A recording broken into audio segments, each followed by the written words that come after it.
사람들 이야기를 가만히 들어보면요, 머릿속에 떠나지 않는 말 하나씩은 다들 가지고 살아갑니다. 밤에 불을 끄면은 갑자기 떠오르는 말들 있지 않습니까? 이미 끝난 대화인 줄 알았는데 여전히 내 머릿속에는 계속 떠나지 않고 남게 되는 그런 말의 한 문장들이 있습니다. 또한 이미 한참 지나간 일인데 마치 비디오를 보듯이 눈만 감으면 그 모습들이 계속 재생되어지는 그런 장면들도 있죠. 여러분들은 어떤 말들을 자꾸 되뇌이며 살아갑니까? 또한 어떤 말들이 여러분들의 마음과 귓가에 자꾸 떠나지 않고 반복하게 되고 있습니까? 몸이 불편해서 병원에 갔습니다. 근데 의사가 이런 말을 하는 것이죠. 일단 지켜보시죠. 그 말을 들은 이후로 잠이 안 오지 않겠습니까? 도대체 뭘 지켜보자는 건지, 이게 위로인 건지 경고인 건지 집에 와서도 도무지 마음이 놓지 않는다는 거예요. 우리가 살면서 통장 잔고를 보면서 여러분 흐뭇해했던 적 얼마나 있으십니까? 그러나 사실 많지 않죠. 오히려 이번 달은 어떻게 넘길 수 있을까? 애들 학원비, 애들 이번 학비는 어떻게 해야 될까? 지금 상황도 이러한데 노후 준비는 어떻게 해야 될까? 이런 걱정스러운 말들이 항상 내 머릿속에 마음속에 떠나지 않고 남게 되어진다는 것이죠. 요즘 말수가 부쩍 줄어든 자녀들의 모습을 보면서 혹시 학교에서 무슨 일이 있는 것은 아닐까? 혹시 직장에서 어떤 어려움이 겪는 것은 아닐까? 때론 아침 전에 배우자와 주고받은 그 말들이 하루 종일 신경 쓰이고 머릿속을 떠나지 않습니다. 내가 괜히 그 말을 했나? 어떻게 나한테 그런 말을 할 수가 있지? 이런 일들 다들 있으실 텐데요. 우리는 이런 말들과 함께 하루를 살아가고 있고 이런 말들과 함께 깊은 밤을 지내며 살아갑니다. 물론 우리가 귀를 닫고 살 수는 없습니다. 그런데 문제는 그런 후회와 염려의 말들이 우리에게 그 어떤 도움도 주지 못한다는 것이죠. 사람들은 이렇게 아무 보탬도 되지 않는 말들을 붙잡고 그 말로 인해서 끙끙 앓으며 살아갑니다. 여러분 다시 한번 생각해 보세요. 의사의 그 모호한 말이든 통장을 보며 걱정하는 그 말들이든 직장에서 들려오는 퉁명스러운 그 말들이든 이 말들에는 공통점이 있습니다. 그런 말들은 무엇 하나 나를 걱정해 주거나 나를 진심으로 위로해 주지 않는다는 거예요. 우리가 그런 말들을 아무리 많이 듣고 대내어도 내가 앞으로 어디로 가야 할지 말해주지 않고 오히려 우리를 계속 제자리에 멈춰 세운다는 것이죠. 밤새 그 말을 곱씹어 봤자 대내어 봤자 뭐 하나 해결되기는커녕 걱정과 금신, 주름만 늘게 될 뿐입니다. 사실 우리가 지금 바다 한가운데 빠진 것도 아니지 않습니까? 지금 내 삶에 폭풍우가 밀어닥친 것도 아닌데 우리는 여전히 움직일 수 있는 힘이 있고 다시 시작할 수 있는 여지가 있습니다. 무엇을 시작하고 무엇을 도전할 수 있는 가능성이 충분히 있음에도 불구하고 그 내 귓가에 들려오는 그 소리들이 나를 아무것도 하지 못하는 사람으로 묶어 세울 수 있다는 거예요. 그래서 이 성탄절에 우리가 정말로 필요한 것은 내가 지금 이 문제가 해결되고 이 상황이 나아지고 이런 것이 아니라 지금 내 인생을 지배하고 있는 말을 바꾸는 것입니다. 요한복음은 성탄의 이야기를 요셉과 마리아에서 시작하지 않습니다. 그리고 동방박사와 마국간의 어린 예수를 시작하지도 않습니다. 이렇게 시작하죠. 태초에 말씀이 계시니라. 요한복음이 우리에게 알려주는 성탄은 하나님께서 우리 삶을 붙들고 있는 그 수많은 말들 위에 다른 말씀을 하나 보내주신 것, 이것이야말로 진정한 성탄이라는 거예요. 그렇다면 그 성탄이 무엇입니까? 태초에 말씀이 계시니라. 이것을 듣는 것입니다. 우리가 첫 번째로 오늘 기억해야 될 내용은 내 문제가 시작되기도 전에 말씀이 있었다는 것입니다. 함께 따라해 보겠습니다. 먼저 말씀이 있었다. 우리 요한복음 1장 1절 다시 한번 읽어보도록 하겠습니다. 자, 시작. 태초에 말씀이 계시니라. 이 말씀이 하나님과 함께 계셨으니 이 말씀은 곧 하나님이시라. 요한은 성탄의 이야기를 이렇게 시작합니다. 태초에 말씀이 계시니라.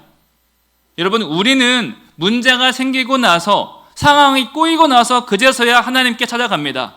하지만 요한은 정반대로 얘기한다는 거예요.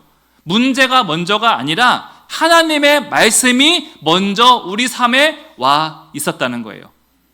내 인생의 병원이라는 존재가 등장하기 전부터 말씀이 먼저 있었고요.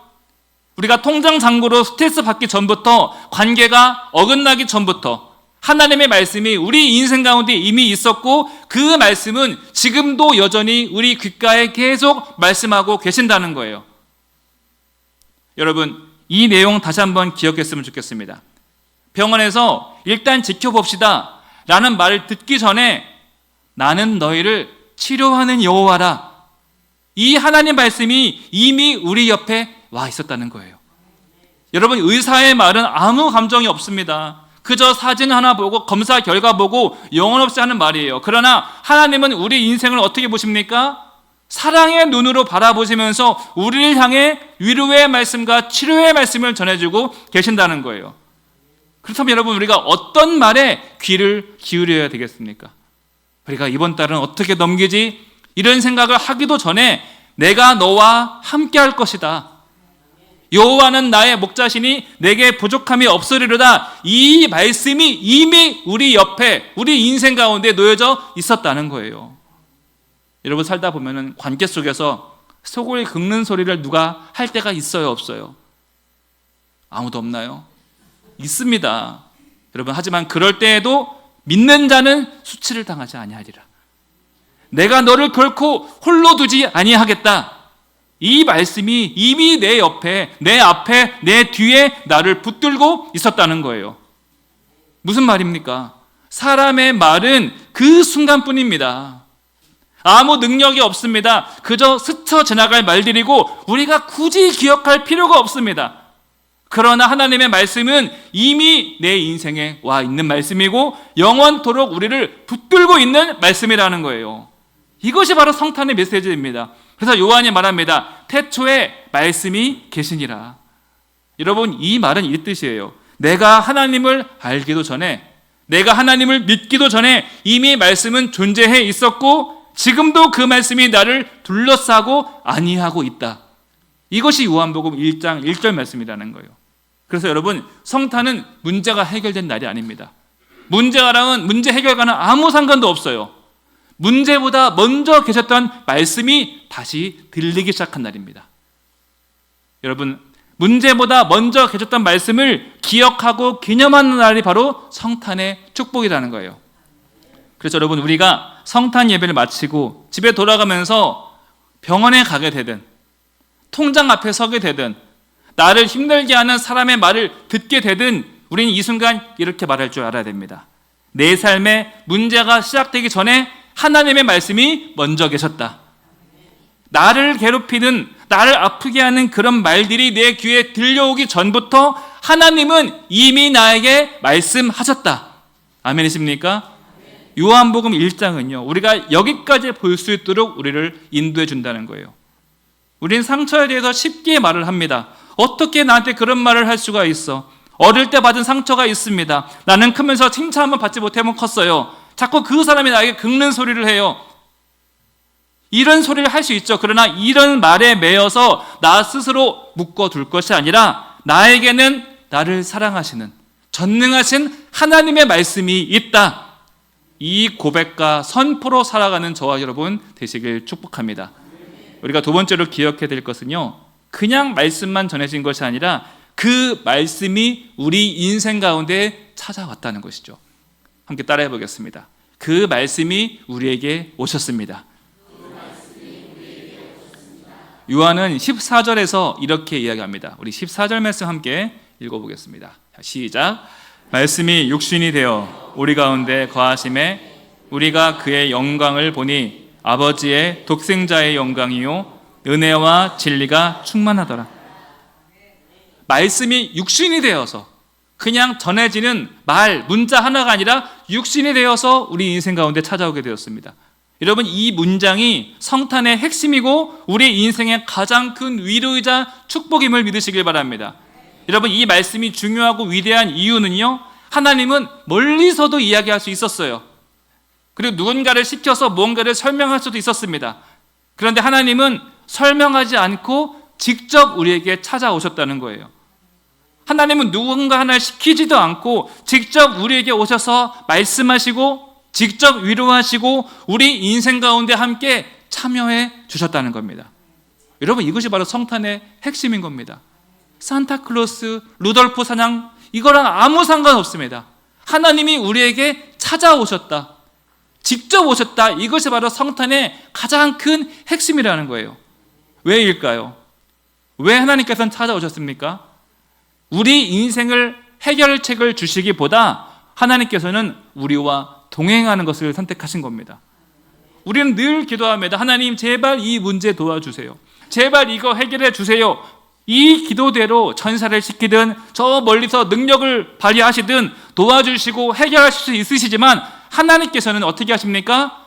우리의 문제 가운데 직접 찾아오셔서 우리가 기댈 수 있도록 우리 옆에, 우리 뒤에, 우리 앞에 서 주신다는 거예요. 우리는 보통 문제가 생기면 이렇게 합니다. 대체 이 일이 언제 끝나게 될 것인가? 이 일이 얼마나 걸릴까요? 하나님, 내가 어떻게 해야 되겠습니까? 하지만 하나님께서는 그 말씀에 바로 대답을 주지 않으시고 어떻게 하신다고요? 임마누엘 하신다는 거예요. 우리 옆에 서 계시는 것으로 우리에게 응답하신다는 겁니다. 그래서 말씀이 육신이 되었다는 것은요, 내가 다 해결해 줄게, 이것보다 더 크고 위대한 축복, 내가 너와 함께 하겠다, 이것을 알게 하신다는 거예요. 여러분, 이거보다 더 큰 축복이 있습니까? 하나님이 나와 함께 하신다, 이 축복을 알고 누리시길 축복합니다. 따라서 성탄절은요, 문제가 사라진 날이 아닙니다. 죄가 다 없어진 날도 아니고 우리를 괴롭히는 말들과 세력들이 없어지는 날들이 아니라 그 모든 것들 속에서 하나님이 나와 함께 하시기로 작정하신 날, 이것을 믿는 것이 바로 성탄절의 축복이라는 거예요. 그래서 내 앞에 계신 하나님, 내 오른쪽에 계신 하나님, 내 왼쪽에 계시고 내 뒤에 계시고 내 위에 계신 하나님을 누리며 기뻐하는 삶이 바로 성탄의 축복임을 믿으시길 바랍니다. 그리고 우리가 기억해야 될 것은요, 하나님은 높은 자리가 아니라 가장 낮은 자리를 선택하셨다는 거예요. 말씀이 육신이 되셨다는 것은요, 안전한 자리로 오셨다는 것이 아닙니다. 오해받을 수 있는 자리, 도무지 말이 통하지 않는 자리로 들어오셨다는 거예요. 우리가 복음서를요, 차분히 읽어보면요, 예수님의 삶은 그 어느 것 하나 쉽지가 않습니다. 누구에게도 환영받지 못하고 오해받고 멸시를 받습니다. 그런데도 예수님께서 왜 오해받고 멸시받는 그 자리를 선택하셨을까요? 이유는 단 하나입니다. 우리와 함께 하시려고. 그래서 우리가 오늘 이 말씀이 여러분들에게 이 깊은 위로가 되었으면 좋겠는데요, 지금 여러분들이 도무지 설명되어지지 않는 답답한 가운데 서 있다면요, 그 자리는 하나님도 피하지 않고 함께 하시는 자리임을 믿으시길 바랍니다. 내가 지금 설명조차 되지 않는 답답한 상황 가운데 놓여 있다면 그 자리는 이미 예수님이 걸어가셨고 지금도 여러분과 함께 하시는 자리입니다. 이것이 말씀이 육신이 되신 성육신의 비밀이고 영광이라는 거예요. 혹시 여러분 답답하고 이해가 안 되는 그 지점에 서 있습니까? 그렇다면 그 자리에서 이렇게 고백하시길 바랍니다. 지금 이 자리가 하나님이 함께 하시는 자리다. 함께 따라해 보겠습니다. 바로 이 자리가 예수님이 서 계신 자리다. 힘이 들수록 여러분 오히려 임마누엘을 누릴 수 있습니다. 내가 서 있는 것이 광야일수록 오히려 주님의 임재가 생생하게 보이게 됩니다. 내가 힘들어요, 아픕니다, 답답합니다, 억울합니다. 아, 지금 주님이 내 옆에 계시는구나. 그래서 먼저 오신 거구나.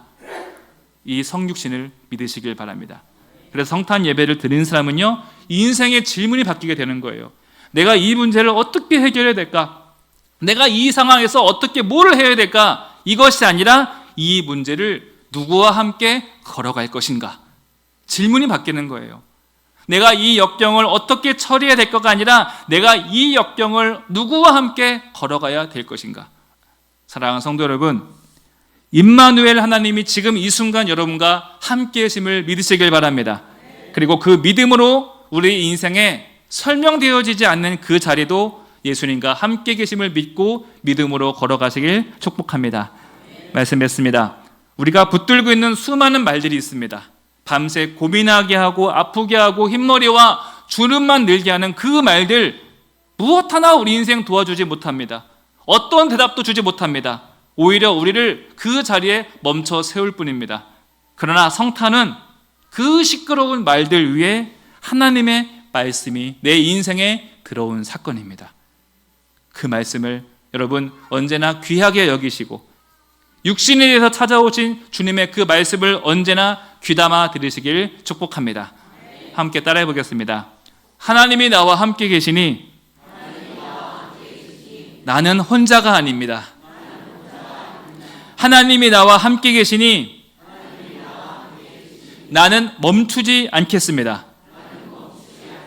기억하십시오. 하나님은 이미 여러분들 오른쪽에, 내 옆에, 내 뒤에, 내 앞에 서 계십니다. 그 옆에서, 그 뒤에서, 그 앞에서 나를 향해 말씀하시는 그 말씀에 귀를 열고 그 말씀에 청종하시며 일평생 살아가시길 주님의 이름으로 축복합니다. 기도하겠습니다. 하나님 아버지, 자격 없는 우리에게 성탄의 은혜를 주시니 감사드립니다. 이 성탄절에 오늘까지도 우리 삶을 붙들고 있던 그 수많은 말들로부터 벗어나 태초부터 있었던 주의 말씀을 듣게 하시고 밤마다 우리를 흔들어 깨우던 말 대신 내 문제가 시작되기 전부터 원래부터 있었던 그 말씀을 다시 한번 붙들게 하여 주시옵소서. 설명되어지지 않는 자리에 서 있을지라도 임마누엘 하나님이 지금 우리와 함께 계심을 믿고 이 길을 주님과 함께 동행하게 하여 주시옵소서. 예수님의 이름으로 기도드립니다. 아멘.